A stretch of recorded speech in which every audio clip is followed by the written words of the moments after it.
භාවාත්මක බුද්ධිය ඔබගේ හැකියාවන්ට බලය දෙන රහස එම නැත්නම් ඉමෝෂනල් ඉන්ටෙලිජන්ස් ඔබට දැනෙලා ඇති ඔබ දැකලා ඇති සමහර පුද්ගලයන් වෙනත් පුද්ගලයන්ට වඩා වේගෙන් සාර්ථක වෙනවා.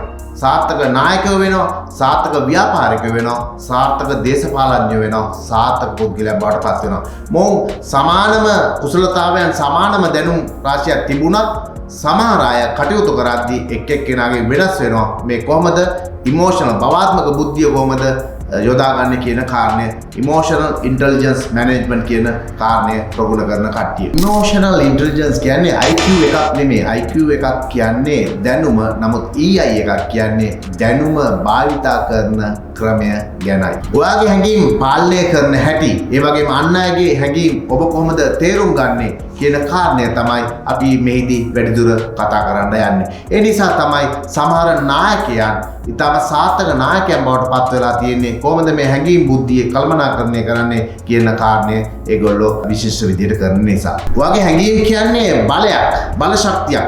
ඔයා මේ හැඟීම් පාලනය කරොත් ඔබට හොඳ බලයක් ලැබෙනවා. ඔබට මේ හැඟීම් පාලනය කරන්න බැරි වුණොත් ඒ බලය විසින් ඔබ පාලනය කිරීමට නතු කර ගන්නවා.